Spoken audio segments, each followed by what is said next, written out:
Hello friends, welcome back to my channel. আমি আফরিনা হালদার।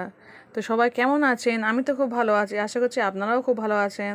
তো যে যেখানে দেখছেন একটা ছোট্ট লাইক দিয়ে দেখাটা শুরু করবেন। তো আজকে দেখতে পাচ্ছেন দিনটা কত সুন্দর, মানে ওয়েদারটা কত সুন্দর আছে। তো তো আমি একটু বেরিয়েছিলাম মর্নিং ওয়াক করতে সকালে। তো দেখতেই পাচ্ছেন মর্নিং ওয়াক করার সময় একটু রাস্তা শুনে নিলাম। তো খুব একটা মোবাইল নিয়ে যায় না, ছুটির দিন করে যখন আমি হাঁটতে যাই ওখানে মোবাইল মাঝে মধ্যে নিয়ে যাই, তখন আমি হয়তো একটু ভিডিও করে আপনাদেরকে দেখায়। তো দেখতে পাচ্ছেন ঘর বাড়ি সব আছে। তো যে যেখানে দেখছেন ছোটো লাইক দিয়ে দেখাটা শুরু করবেন। তো আমি ওখান থেকে ওই 30 মিনিট 1.25 ঘন্টার মতো হাঁটি, হেঁটে পাড়ার মধ্যে, বেশি দূর যায় না। তো ওখান থেকে এসে আমি চলে এসেছি রান্নাঘরে। তো দেখতে পাচ্ছি আমার থালা বাসন মাজা কমপ্লিট হয়ে গেছে, ওর বাবা চলে গেছে বাজারে।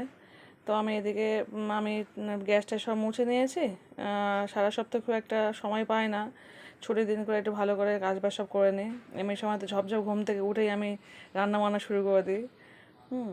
তো ওর বাবা বাজারে গেছে, বাজার থেকে আসলে বলে একটু টিফিন করো। তো পেঁয়াজ মানে লঙ্কাটা নেই, গুঁড়ো লঙ্কা দিয়ে একটু ডিম ভেজে নিয়েছি। আর ওদিকে ছোলা ছিল, ছোলা একটু চানাচুর দিয়ে মুড়ি মাখিয়ে নিয়েছি, নিয়ে ডিম ভাজা দিয়ে খেয়ে নিয়েছি। তো এইভাবে সবাই ডিম ভাজা দিয়ে মুড়ি খেয়ে নিলাম।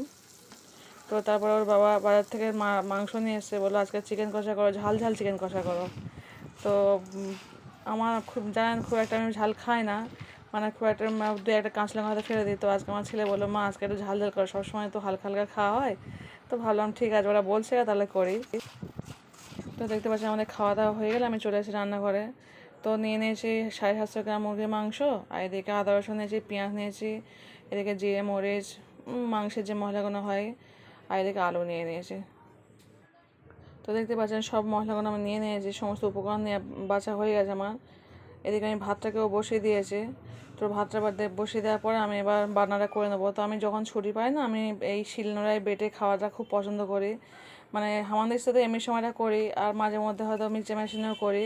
বাট আমার এই শিলনোড়ায় বেটে পেস্ট করে রান্না করাটা আমার খুব ভালো লাগে খেতে। তো দেখতে পাচ্ছি আমার পেশা হয়ে গেছে। দারুণ কালারটাও আসে, লঙ্কাটা দিই তো যার জন্য কালারটা খুব ভালো আসে। তো দেখতে পাচ্ছি আমি এবার কড়াটা বসিয়ে দিয়েছি, কড়া বসে আমি তেলটা দিয়ে দিলাম। একটা আসার জিনিস হলো আমি কুটেছি মাংস দিয়ে আলু রান্না করবো বলে, কিন্তু ছেলে বলছে মা আলু তুমি দেবে না, তুমি শুধু মাংসটা কষা করো। তো আলুটাকে আবার বললো মা তুমি আলুটা শুধু এমনি কষিয়ে নাও, এদিকে তুমি মাংস কষা করো না, কটা করো তাহলে আলুটা থাক পরে করে নেবো, তুই এখন তাহলে মাংসটা কষিয়ে নি। তো আমি সেই হিসেবে শুধু মাংসটাই কষিয়ে নিচ্ছি। তো দেখতে পাচ্ছেন আমি এদিকে মাংসটা পেঁয়াজটা লাল হয়ে গেলে মাংসটাকে দিয়ে দিলাম। তো মাংসটা দিয়ে একটু ভাজা ভাজা করে নেবো। দেখতে পাচ্ছেন তেলে ফেলে ভেজে নিলাম।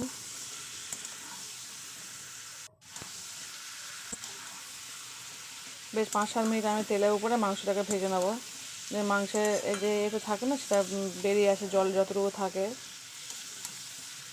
ভালো করে তেলের উপরে আমি জিনিসটা ভাজা করে নেবো। এবার এর উপরে এবার মশলাটাকে দিয়ে দেবো। 5-7 মিনিট ভাজার পরে আমি মশলাটাকে দিয়ে দেবো, মশলা দিয়ে দেবো, তারপরে ঝালের গুঁড়ো, হলুদের গুঁড়ো আর লবণটা দিয়ে দেবো। এই যে শিলে ধোয়া যে জলটা, সেই জলটা দিয়ে নিয়েছি। গুঁড়ো লঙ্কা, হলুদ গুঁড়ো সব দিয়ে দিয়েছি, লবণ সবটা দিয়ে আমি চাপা দিয়ে রেখে দেবো। চাপা দেবো প্রায় 10 থেকে 15 মিনিট। 10 মিনিট পরে খুলবো, দেখতে পাচ্ছেন কত সুন্দর তেল বেরিয়ে গেছে। এবার আমি কষিয়ে নেবো ভালো করে। আলুটা দিলে ভালো হতো, বাট আমার ছেলে বলে মা আজকে আলু দেবে না, আজকে তুমি শুধুই মাংস কষা করো। তো ঠিক আছে, নো প্রবলেম। তো দেখতে পাচ্ছেন এইভাবে আমি পুরোটা কষিয়ে নিয়েছি, দারুণ একটা কালার চলে এসছে। মাংসটা আস্তে আস্তে কষাতে হবে, গ্যাসটা আমি আস্তে দিয়েছি, খুব জোরে দিইনি। দিয়ে দেওয়া মাংস সিদ্ধ হয়ে গেছে, শুধু জাস্ট কষিয়ে নেবো। কত সুন্দর কালারটা হয়েছে দেখতে পাচ্ছেন। এবার আমি জল দিয়ে দিলাম, কষানোর পরে জলটা দিয়ে দিলাম। এবার ফুটে উঠলে আমার রান্না কমপ্লিট। মাংসটা প্রায় অর্ধেক সিদ্ধ হয়ে গেছে, এবার জলটা দিয়ে দিয়েছি, পুরোপুরি রান্নাটা কমপ্লিট হয়ে যাবে আমার। এইবার শিলে বেটে রান্না করে দেখবেন দারুণ টেস্ট হয় তরকারির। আমার তো খুবই ভালো লাগে শিলে বেটে, বাট আমি সময় করে পাই না, যখনই সময় পাই আমি শিলে বেটেই রান্না করি। তো দেখতে পাচ্ছেন ফুটে গেলেই আমি এবার চাপা দিয়ে দেবো। তো ঢাকনাটা আমি চাপা দিয়ে দিলাম, পুরোপুরি রান্না কমপ্লিট আমার। একদম কষা মাংস হবে, যার জন্য দেখতে পাচ্ছেন পুরো তেল বেরিয়ে গেছে কত সুন্দর, একদম ড্রাই কষা মাংস। দারুণ খেতে লাগে। এইভাবে আপনারা বাড়িতে রান্না করে দেখবেন, খুব সুন্দর খেতে লাগে, দারুণ টেস্ট হয়। সাদা ভাতের সঙ্গে বা পরোটা, রুটি, লুচি যা খুশি আপনারা করতে পারেন, এইভাবে মাংস কষিয়ে দেখবেন, খুব সুন্দর খেতে লাগে। তো আমার রান্না পুরোপুরি কমপ্লিট।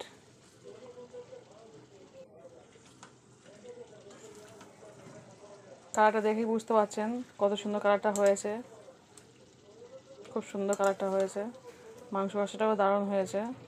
তো আমার রান্না পুরোপুরি কমপ্লিট হয়ে গেছে। এবার আমি একটা প্লেটে পরিবেশন করছি, দেখতে পাবেন।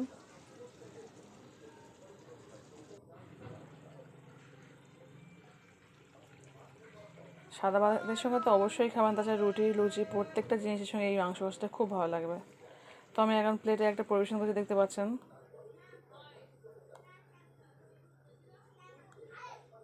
দারুণ কালার এসছে, মাংসটাও খুব নরম হয়েছে, খেতে দারুণ হবে। তো আপনারা যে যেখানে দেখছেন ছোটো লাইক দিয়ে দেখা শুরু করবেন, আর আমার সঙ্গে যারা আছেন অবশ্যই সাবস্ক্রাইবটা করে দেবেন। আর আমার পুরনো বন্ধুদের কাছে অসংখ্য ধন্যবাদ। দেখেই বুঝতে পারছেন রান্নাটা কত সুন্দর হয়েছে। আপনারা বাড়িতে অবশ্যই ট্রাই করবেন এইভাবে।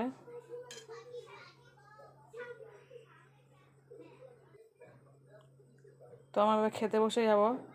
তো আমাদের খাওয়া হয়ে গেলে আমি আজকে একটা বিকালে এক জায়গায় যাব দোকানে। তো আমাদের ভাত খাওয়া কমপ্লিট হয়ে গেলেই আমরা চলে যাব। তো দেখতে পাচ্ছি আমাদের খাওয়া হয়ে গেছে। এবার আমি একটা লেবু নিয়ে আসি, মৌসুমি লেবু, এটা কেটে খেয়ে নেবো আমি আমার ছেলে। তো লেবুটি খাওয়া হয়ে গেলে আমরা চলে যাব, একটু দোকানে যাব, ছেলেকে নিয়েই যাব।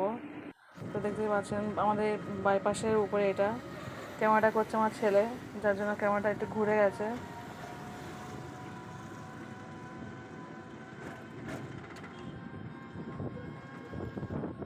যাচ্ছিলাম টোটো করে, তো ভাবলাম একটু শ্যুট করে নিই। তা ছেলে বলে মা আমি করবো। তা ওই করেছে, ওই এখন ব্যাংকের ক্যামেরা ধরে নিয়েছে।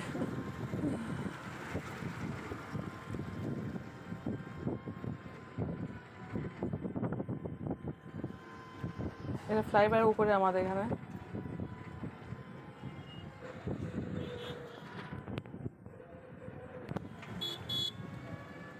দেখতে পাচ্ছেন ট্রেন আসতে যাচ্ছে, ওটা নিজেদের লাইন। উপর থেকে না দারুণ লাগে এই সিনগুলো।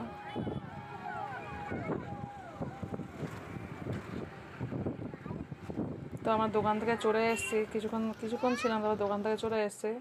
আসার পরে এবার ওর বাবা চলে এসছে অফিস থেকে। তো আজকে সানডে থেকে খুব একটা অফিস যায় না, একটু দরকারে গিয়েছিল। তো ওখান থেকে চলে এসে তাহলে আমরা একসঙ্গে চা খেয়ে নিচ্ছি। তো এই বিস্কুট দিয়ে চা খেয়ে নিচ্ছি। ওই বিস্কুটের নাম তো পটল বিস্কুট, পটলের মধ্যে দেখতে। তো এই পটল বিস্কুট আর এদিকে এই বিস্কুট নিয়ে আমরা চা খেয়ে নিচ্ছি সবাই মিলে বিকাল টাইমে। এখন বাজে ওই 6টা, 6টা, 6:30। তো আজকের ব্লগ এই পর্যন্ত, টাটা, বাই।